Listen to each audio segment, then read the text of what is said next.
Hi, everybody.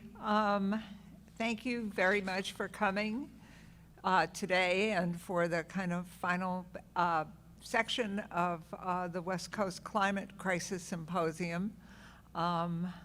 We have somebody very special guest, Molly Wood. Molly Wood is currently Managing Director at Launch, which is a venture capital firm that invests in early stage climate solutions startups. And one of the reasons I want to talk to Molly is that she has kind of a hopeful perspective on all of this. Previously, she was a former host of American Public Media's Marketplace Tech, and she also hosted the podcast How We Survive.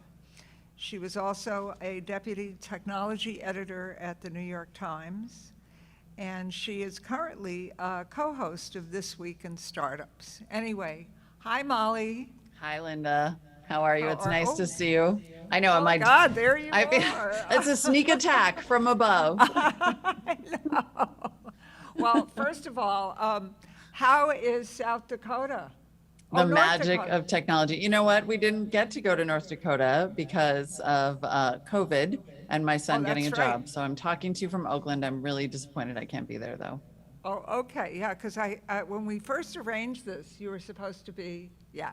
Okay. Yeah. Anyway, it's just for purposes of full disclosure, Molly's a family friend. You know?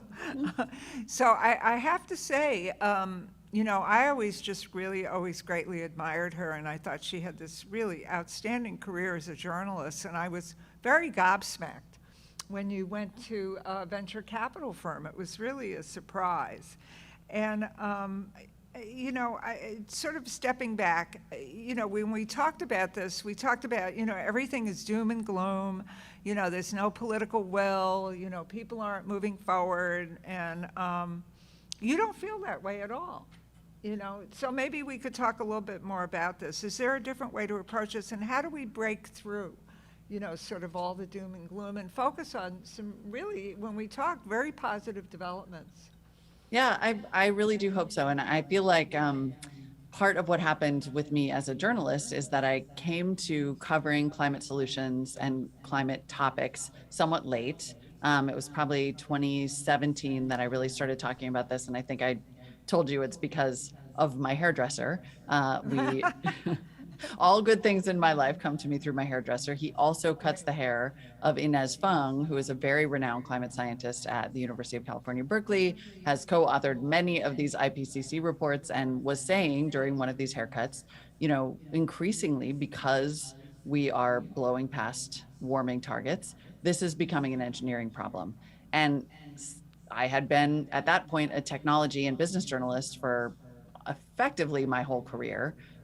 Almost 2 decades. And I thought, okay, well, that's awful to hear, but also great because that makes it my story. It's a story that I can start to cover from a technology and a business perspective. And that led me to think about adaptation and resilience as the way in the door, which is why I called that sort of 5 years of coverage culminating with this big documentary podcast, How We Survive. I like to be a little on the nose with my titles that way. But what I discovered, and what did lead me to venture capital, is that there is, in fact, a phenomenal inventive spirit being born as a result of crisis, which is something that humans, have been pretty good at all throughout history. And that from the business and financial perspective, there's a lot of money headed in this direction. There's a lot of money that is creating what we call market pull, creating markets, creating incentives for companies and solutions to be built. So I don't want to pretend that there isn't some doom and gloom in government inaction, but I think what I have found is that there's sort of an equal and opposite reaction that does make me feel pretty positive. Right.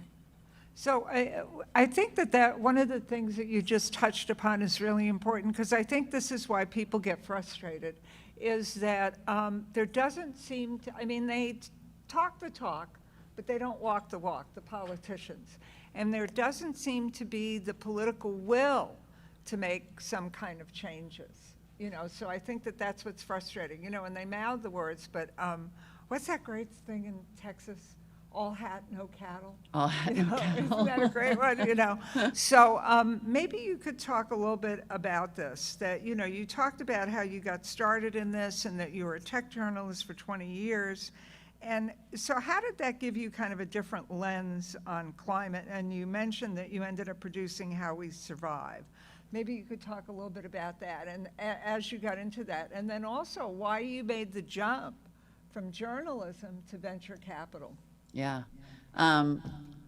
There's a lot in there. I think it was valuable for me too, because there are a lot of tremendous, phenomenal, incredible journalists who have been covering this topic for decades, as we well know. I think that I read actually during some of my very early research for How We Survive that a woman scientist in, I want to say the late 1800s, if not the mid 1800s, was the first person to discover that carbon dioxide in the atmosphere could contribute to warming. So obviously people have been doing this work for a long time. I think there was value in, a dum-dum like me landing there 6 or 7 years ago and going, maybe we should talk about like technology. and going to, and so for the first part of this series, we bopped down to Silicon Valley and knocked on the doors of all of these venture capital firms and all of these technology firms and said, hey, Google, Facebook, Apple, you said that you were going to save the world. And instead, it feels like you beat up on democracy a little bit, created a whole bunch of phones and accessories that are filling up landfills, created data centers that are massively polluting and emitting. So what are you working on? And the answer at that time was not as cheerful as I would have hoped, although I did discover that there are a lot of venture capital firms and venture capitalists who are devoting a lot of time and money to this problem and have since, are the first sort of clean tech boom and bust in the Valley. I discovered that there are a lot of startups moving in this direction. I discovered that companies like Google have actually been surprisingly and effectively progressive around net zero goals and changing technologies and creating offset markets. And then I started calling startups. And those were some of the most hopeful companies I could have possibly encountered. I talked to a company that builds internet connected panels that are solar powered that distill clean drinking water from the atmosphere and can do that in incredibly low humidity environments and are being placed all across the Navajo Nation, which didn't have any water at all. And then that got worse during the pandemic. So I discovered a pretty useful reservoir of hope and innovation. And then on top of that, as a business reporter, the more I talked to economists about this, the more I discovered that, one example is actually, I don't know if I should say this, actually, it was a conversation at dinner. A very renowned economist told me that although a lot of people left COP26 really discouraged about the political inaction, because that is true, I'm not going to sugarcoat any part of that. Like, we all know that's true. They're not doing anything and they don't have the will. And they frankly aren't being demanded to do something more. But that where the movement really happened behind the scenes in COP26 and where it's continuing to happen is in financial markets. Because you can make climate a political issue if you're a politician. But if you're a bank or a large real estate owner or an insurer or a reinsurer, you're thinking about risk. And when it comes to risk, everything about the climate crisis is 100% undeniable. And so that is moving a ton of money behind the scenes. And as depressing as that can sometimes be, it's great. It's a great sign for the future. So what I'm sort of hearing from you is that, money is going to be following the market and the demand. So maybe we could, just start to unpack this a little bit. One of the things that I've reported on in the past, which I find is very interesting, is that, you have these insurance reinsurers, and, they're really sort of pushing the market in that, what you talk about is risk. They really don't want to take risks. And, I think of one example, we have government-backed flood insurance. and which is insane, because what we're doing is we're incentivizing stupidity, to have people, continuing to build on these areas. So maybe you could talk a little bit about that, because we had talked about, Swiss Re and a couple of these other places, and I think Lloyd's of London is getting in the act too, where they're just starting to pull out of a lot of these markets of insuring places on floodplains, insuring places on droughts, insuring places that, are prone to all kinds of natural disasters. Maybe you could talk a little bit about that. And then I do want to get into the technology.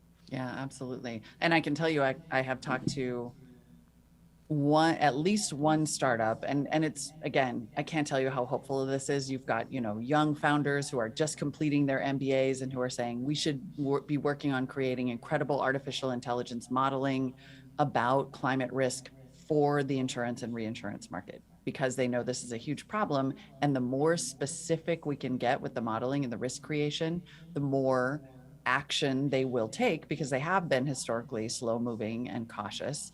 But if insurance and reinsurance companies start to declare huge swaths of states, countries, continents uninsurable and therefore uninhabitable, you will start to see dramatic change. Or they will be saying, we won't insure you without a complete resilience makeover for your commercial real estate, for your house, for your housing development.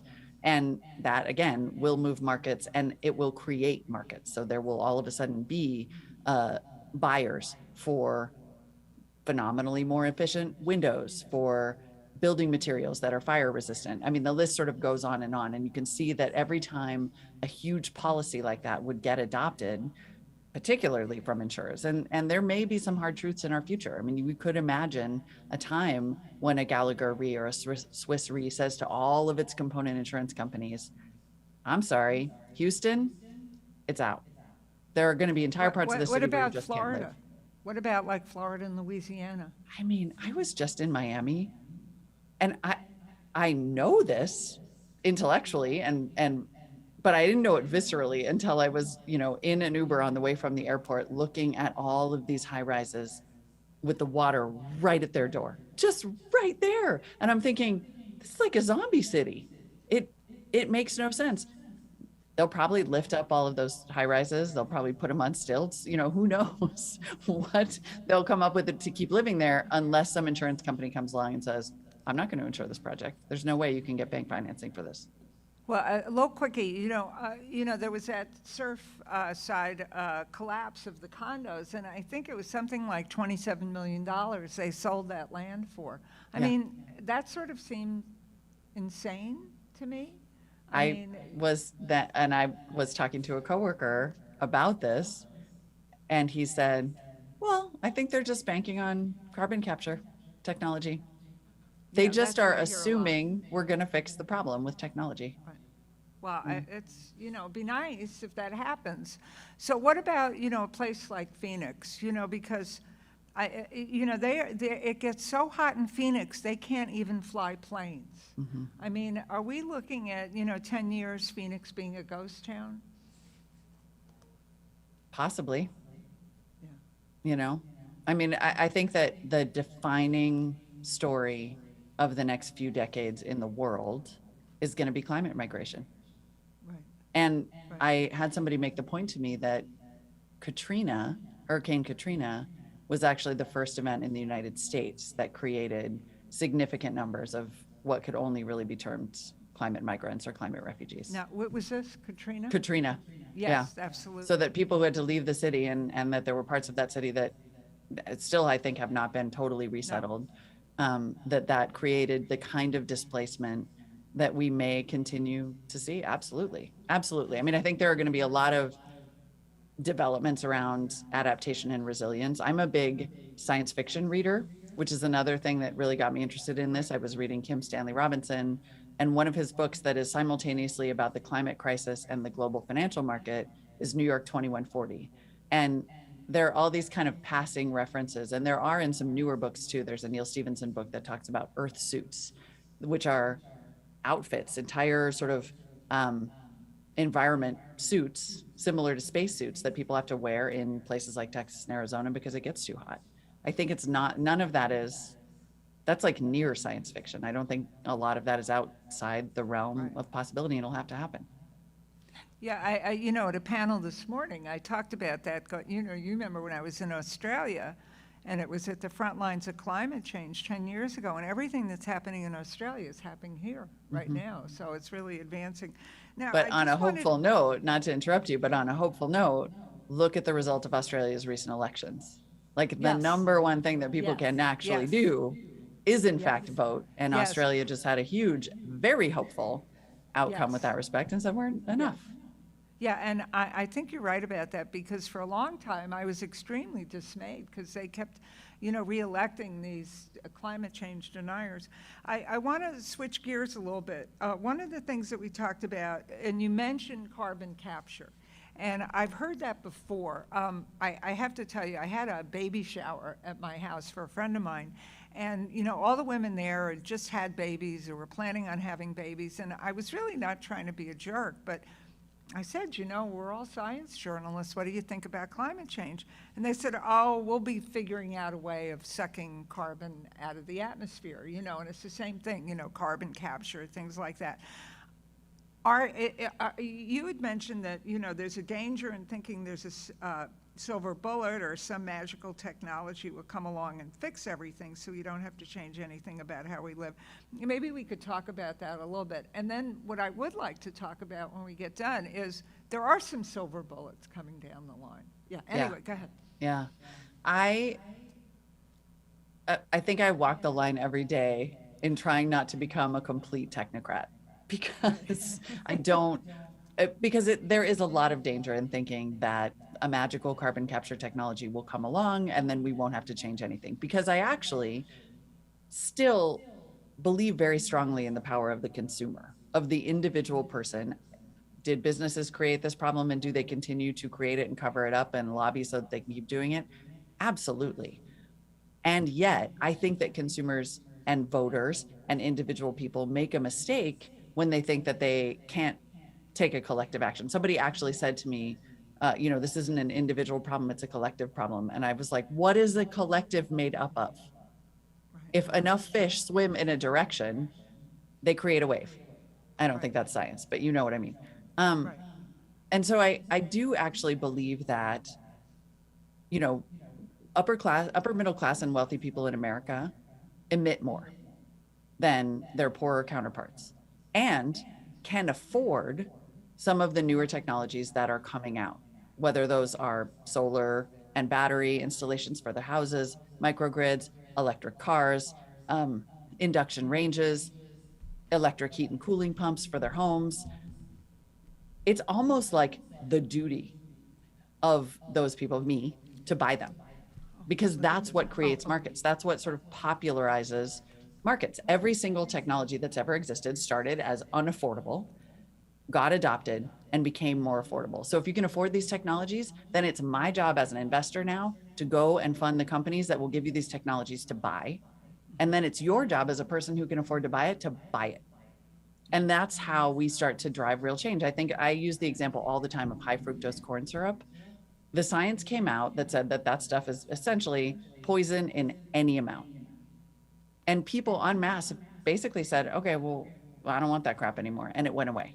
For, right. you know, for the most part, it went away. And so we just sort of have to think like that about climate. And and there are so many, every adaptation is mitigation. Every time that you invest in resilience for your house to make it more fireproof or more heat proof or more windproof or more rainproof, you potentially also emit less. And so I think there's this kind of virtuous cycle of behaviors and market creation and financial incentives combined with voting that can still be really powerful. I actually just want us to sort of stop waiting. Like, politicians and companies never do anything until they are told to do it by the collective, and that's all of us. Well, so, you know, you mentioned some very interesting things. And, you know, earlier today, there was a sociologist from USC, and she sort of quantified everything that we know. Unfortunately, middle class and upper middle class people are least affected by climate change because they have the money to insulate themselves. So, without us slipping into advocacy, because we are journalists, how do we, because you talk about that, because you're right, it's just like with electric cars. Everybody's suddenly buying electric cars, and, I know everybody hates Elon Musk, but you got to hand it to the guy. He created an industry, right? 100%. So He created a market how do we do that that? didn't Anyway, exist. go ahead. Yep.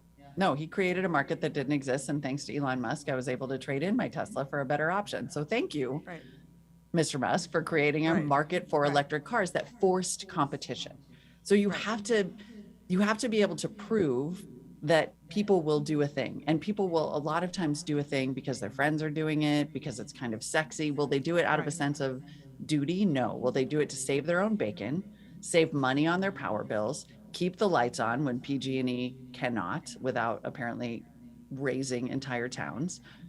Those are truly motivating factors. And so I think the job of journalists, what I found when I started talking about solutions, when I started talking about decarbonization, when I started taking the problem of climate change, which is unimaginably massive, it's like $1 billion. Right. You just cannot conceive of what that means, and breaking it down to its component parts, then it was tackleable. So then I was able to say, oh, okay, electrification.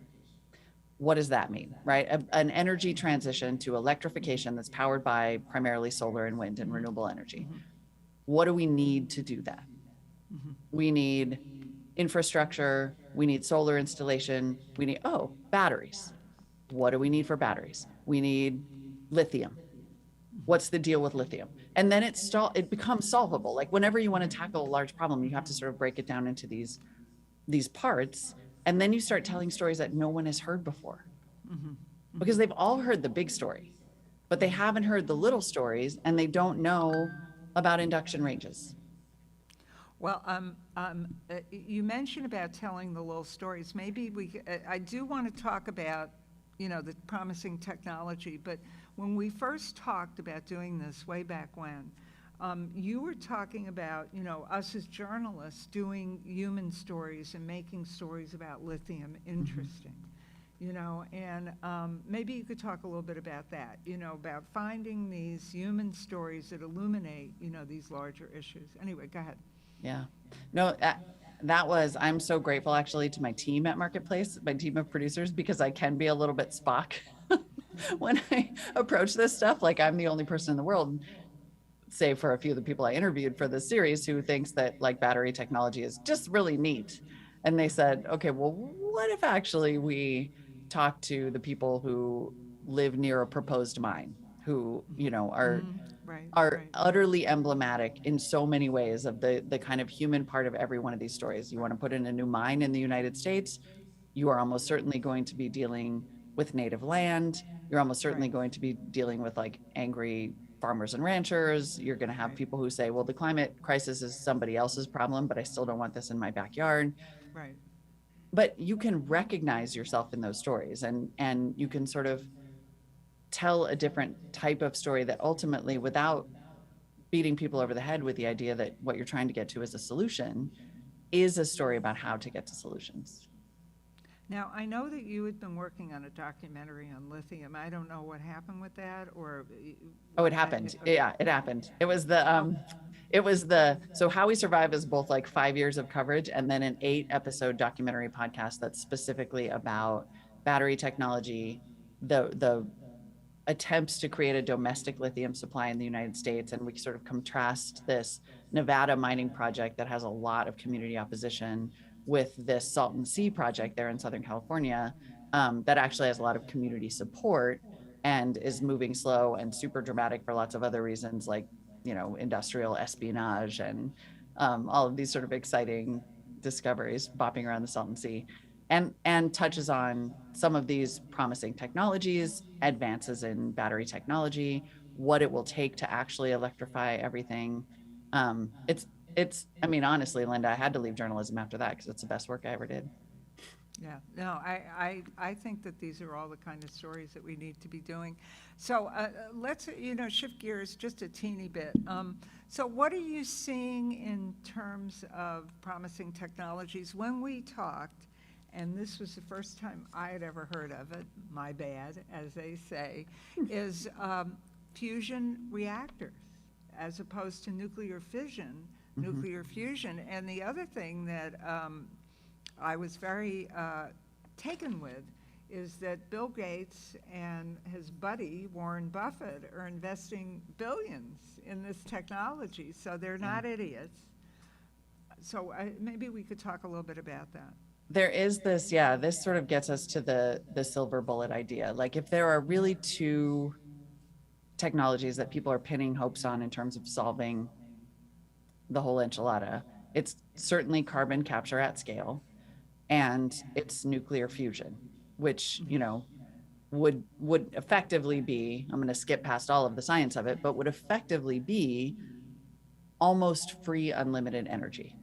Wow. And so there is a startup called Commonwealth that's raised almost $2 billion from, Bill Gates and Warren Buffett, who notoriously, by the way, is not interested in this kind of investing at Right. all. And many, many, many other venture capitalists in the Valley and lots of other people who are interested in solving the climate crisis. And there's a really interesting piece in Bloomberg that I will find and send to you, and hopefully you can send it in a follow-up note that tries to imagine what a future would look like with effectively unlimited free energy. Because if you start to think about it, that's how you solve every other problem. If you don't have to worry about energy at all, and you Right. can, you know, create these tiny little backpacks like a Tony Stark heart engine that power every individual house, right? We're not talking, you don't necessarily have to even talk about laying a whole new global infrastructure for nuclear power. It's like you've just got a little fusion reactor in every neighborhood or city or house. Mhm. And then you never have to worry about energy for solving your problems. Green hydrogen is solved because you have all of the energy that you need to split the water and the oxygen molecules and get green hydrogen instead of the natural gas powered kind. You don't have to worry about desalinization because you have all the energy you need to do that process. Carbon capture is hugely energy intensive, among other things, but you don't have to worry about the energy that you need for that. And so you start to have a cascade of solutions that could be enabled by this one project. And there was some research that was done, fusion has been like the dream for a very, very Yeah, for long a long time. time. There was some research that was done, I think in the 70s, where scientists laid out the amount of money that would have to go into this research to accomplish it. And they said, okay, well, this is how much it would cost to get to fusion in 20 years. Here's how much it would cost to get to fusion in 30. Here's how much it would cost to get to, and then here's the amount we have to spend to get to fusion never. And that is exactly how much we have spent. Like we've just been like, all right, maybe like $9 billion a decade into fusion. I don't know. And it's just enough to make sure that we have a lot of breakthroughs, but we never actually get there. Wow. And Wow. and now, China has China 2025 and has poured a lot of money into this technology. And I'm hearing stories about all kinds of breakthroughs there. Commonwealth apparently is touting some kind of a major breakthrough in this technology. It might still Wow. be 20 or 30 years out, and it doesn't obviate the need to do everything. My strategy is do everything, Right. but I mean, just in terms of it's all too easy for us to imagine a future of disaster. Mhm. Mhm. But I think it's also possible to imagine a future for like my son that's kind of amazing. Yeah, really. I mean, Wouldn't that imagine be if we do nice? that. That would Wouldn't be that be nice? amazing. Well, here's one of the things that I always think about. Two things. This one is sort of a nitpicky thing.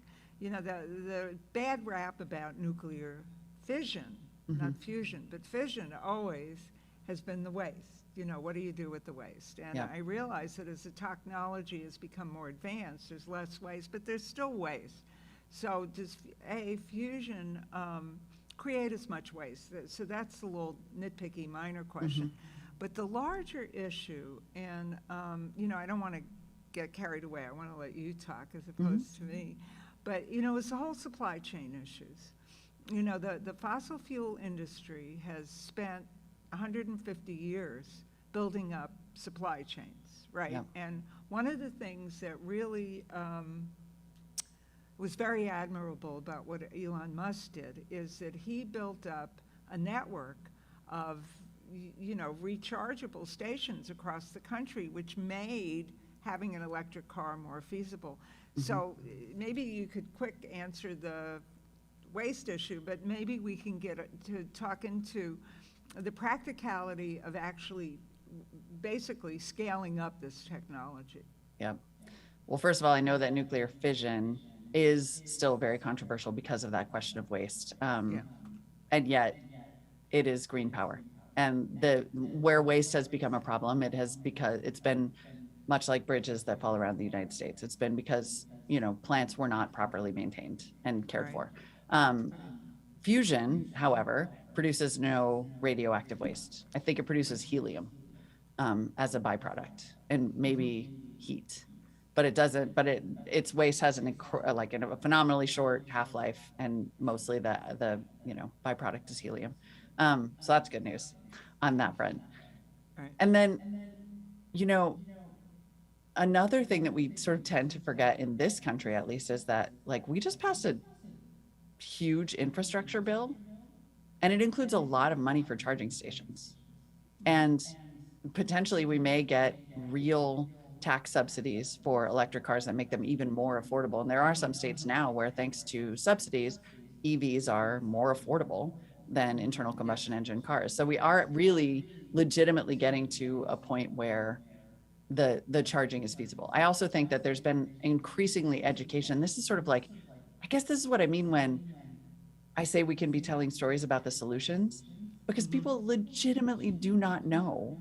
I've had an electric car now for just a little under a year, that I was charging with an extension cord from my garage with a 110 volt outlet, because I don't drive that many places. So it doesn't matter to me if it's slow charging. And then if I need to charge it all the way up, I go to one of the charging stations. I had a Tesla, and full disclosure, I got rid of the Tesla because it tried to kill me in all the ways that Teslas sometimes do, that you may have read about in the news. Now I have a Polestar, and there isn't as much charging available all over the place like there is with a Tesla. But I was charging that with my good old extension cord. I drive, when people really think about how much they drive, they're really overbuying with electric cars. They're saying, well, I need 300 or 350 miles of range. And for the most part, most people do not. There may be a case in which you do, and in that case, probably a gas electric hybrid is the better option for you. But I remember a few years ago seeing a Tesla in Yellowstone National Park in Montana. I mean, there really is charging almost all over the place. And so now I have a level, my DIY boyfriend was nice enough to install a level 2 charger at my house. I can charge my car in 30 minutes, and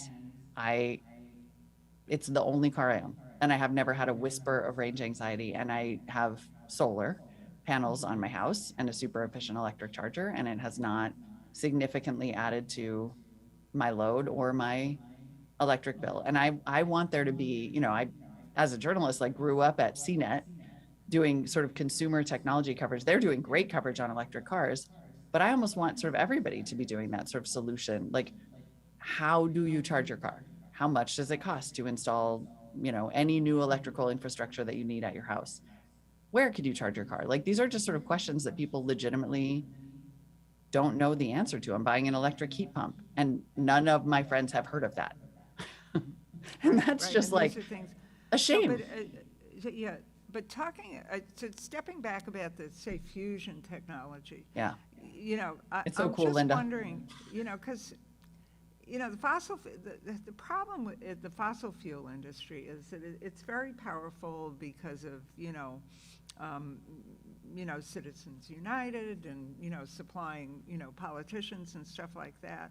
Yeah. But, it's also extremely entrenched in our energy, in our energy source. How do we change that? I mean, that's the thing. And can we change it fast enough? Because, we're emitting, huge amounts of carbon into the atmosphere every year.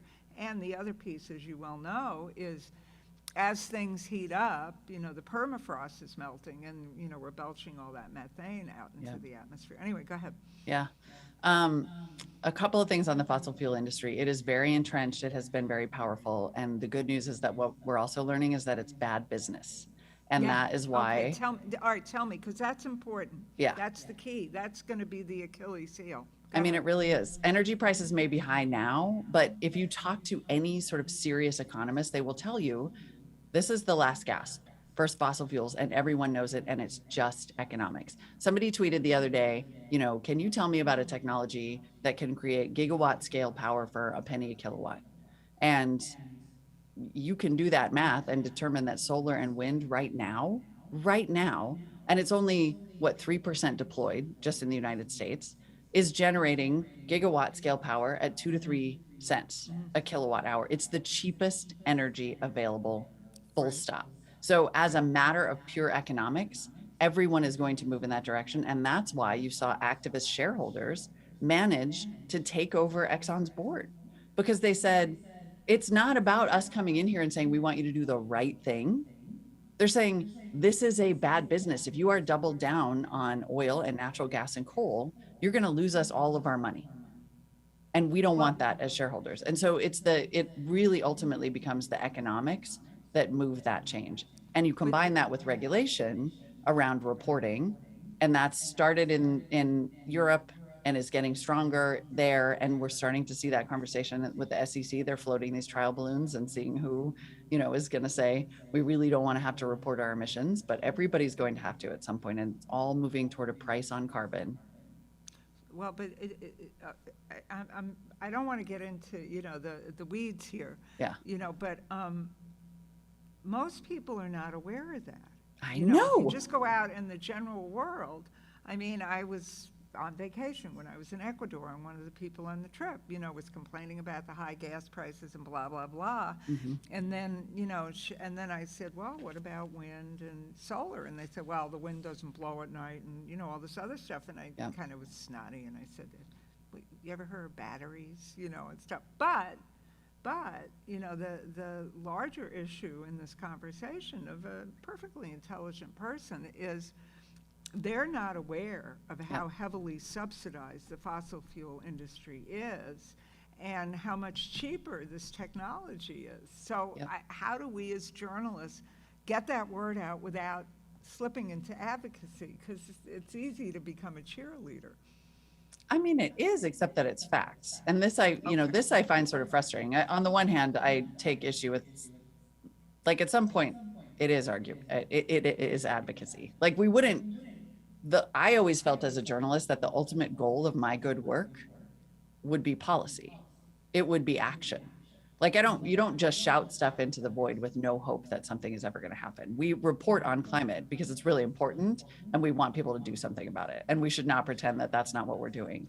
And so, but that said, telling basic business stories, telling basic financial literacy around the movement of, trillions of dollars worldwide and the impact of regulation and the way that regulation creates economic incentives and the simple fact that renewable energy is cheaper is just the truth. Like, those are literally the facts. And I think what happens is that at a lot of publications, climate reporting can tend to be about the disaster. It can tend to be about the sort of dire planetary scale predictions, and it's less about the nuts and bolts in the human story. It's when I think about it as an investor, I think this is a total addressable market of the entire planet. So it's a really big investment opportunity, but that makes it a story that's interesting to literally everyone. The only thing that every person reliably talks about is, like, the weather and taxes. And I know that climate is not a weather story, but increasingly it is a weather story. Yeah, sure. It's an ERCOT Sure. lights out in Texas story. And Yeah. and people just don't know the basic economics of this story. And Yeah, they that don't. is, I'm just going to be blunt about it, a failure of reporting. So this is something we start to need to think about reporting on, is what I'm hearing you saying. Yeah. Okay, so I want to just switch gears just a teeny bit, because I think these are all important issues, because the fossil fuel industry is so entrenched, Mhm. and it's sort of overwhelming, but I guess it's sort of like horse and buggies, when the cars came, it's Yeah. the same kind of thing. So you had mentioned when we were talking, and I wanted to open this up to questions, in 10 years, I wanted to get into other solutions that we're talking about. We're going to realize that the ocean is the greatest carbon fighting tool that we have. And we had a couple people earlier today talking about, ocean-based technologies. So maybe you could talk about this a little bit. Yeah, I think that this is fascinating. I only recently, and this is like a thing too that we shouldn't be afraid to say as journalists or people in the world, because there is stuff that we didn't know for a long time. We didn't actually realize, I think, for a very long time, to your point a minute ago, that if the sun doesn't shine all the time and the wind doesn't blow all the time, that we need batteries. And it really is Right. a somewhat recent realization for people that, Right. oh, we need energy storage to smooth out intermittency. Right. Hey, cool. Let's Right. do some stories about that and what it means. Right. And it takes, some humility to say these are things we didn't know. Great. Right. That makes it the literal definition of news. It's new. Right. So I feel the same way about aquaculture and ocean-based solutions. I just started reading this phenomenal book called Eat Like a Fish, which is about a former commercial fisherman who became a renewable aquaculture farmer. And it is phenomenal to learn, first of all, how many protein replacements and food sources are available in the ocean. He gives the example of, imagine being Wow. a chef at Chez Wow. Panisse and discovering that there are thousands of vegetables that you could be working with and you never knew. The ocean is a Wow. massive carbon sink. I talked to a company recently that has figured out how to regrow coral up to 50 Wow. times faster and replant it. They're Wow. regenerating coral as a Wow. service, as a commercial service, Wow. because coral is like a $3 trillion part of the Wow. global economy. Wow. Um, there are companies that are working on all kinds of ways to use seaweed there's like, Right. even super simple, there's a company that's like doing vertically integrated agriculture to create um, what's that seaweed that everybody takes as a supplement, but it tastes really gross because they dry it out, and say they've figured out how to farm in a closed environment a fresh version of this that's literally a protein replacement that you can, Right. currently you can use it in smoothies, but they're like, eventually this becomes a new food source. Right. And I think that's going to become, Elon Musk does talk about space a lot, but we don't know anything about the ocean. Right, right, that's true. So to sort of close off, and then I want to open this up to questions out in the audience. So you made the jump from journalism to venture capitalism, and as somebody who's been a journalist for more years than I care to admit, and can't imagine doing anything else with my life, what made you do that? Because I remember you said when we talked at various points that you felt that you could do more here with venture capital. Go ahead. Yeah. I will not say that it wasn't hard and that it wasn't a hard decision. And it's something I have been talking to various species about for a long time. And for me, I'm very impatient.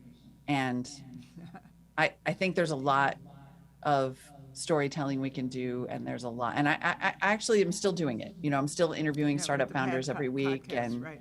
exactly. And so I think there's still incredible value in that, and I hope to do a lot more of it. And I also just wanted to get my boots on the ground and get to Right. work faster. And Right. and I, when I talk about how I still believe in individual action and consumer action, and even, governments as markets and big companies creating markets for technologies that makes them more accessible to the rest of the world, this is a way to do that. I sort of, after enough years as a business journalist, was like, the thing that moves this world is that's money. What's that saying, is it Archimedes who's like, if you give me a stick and a place to stand, I can move the planet? Like the Wow. stick the stick in many ways is capitalism. It's the system that we have. Capital, money. And it's really hopeful. I mean, it's actually wonderful to go out and have similar conversations to the ones I was having as a journalist, but then be able to root for them and maybe write them a huge check and let them like build a phenomenal game-changing thing, create a bunch of jobs. Like it just is ultimately, it can be very, very hard to be told by your editors that you have to tell the same stories over and over, or to, you know, fight the same battles over and over in terms of changing minds. Like I didn't want to, we don't have time to change every mind. The other thing I see is, you know, we're not doing a lot of these stories that you're talking about, you know, which gets frustrating, which are, you know, we hear all the doom and gloom. Anyway, I just want to open this up to questions. Do I see any questions out there, you know, or do we have any questions from our virtual people? Mike had sent me one question from the virtual people. Is there anybody else? No? No? Okay. Well, I love how you're saying the virtual people. It's like we're talking in the metaverse. It's great. Okay. Because I am one. Hi, Larry. Hello. I got a quick question. I'm just curious about time horizons. So how has that changed in your world in the VC versus when you were reporting and that kind of stuff? Are things longer? Are things shorter? It's a little bit of both, actually. It's funny because when we did How We Survived, we kept talking about how we have 10 years. You know, we kept sort of setting this, and, you know, there's debate about whether that time horizon is artificial or whether we, in fact, as I think that protester at the French Open put on her t-shirt, we have 1,028 days. But we kept talking in this 10-year time horizon. Like if we have 10 years to really make a massive dent, to get as close as we humanly can to net zero, and ideally better than that, then we've got this decade. And ironically, that's almost exactly the timeline that venture capital works on, just as a matter of sort of a legal like fund structure. But one thing I like, and I think is a useful metaphor for the way to think about climate, is that in venture capital, we're measured by a metric called internal rate of return. And it's not just that we have 10 years to sort of return all the money and then some, ideally, to our investors. It's that we're measured on how quickly we return that money. And one of the reasons that venture capitalists have traditionally given for staying away from climate solutions is, well, you know, a lot of times it's really hard R&D. It might be the physical sciences. It might just take too long to come to fruition to meet either the 10-year time horizon or this super secret metric that's really important, which is IRR. And now the timelines are starting to converge because it's like, look, everybody dealing with the climate crisis needs IRR. We need a good internal rate of return on our investments here. So ironically, I don't think they've changed that much. So we have a question from somebody watching virtually. And this is a good question.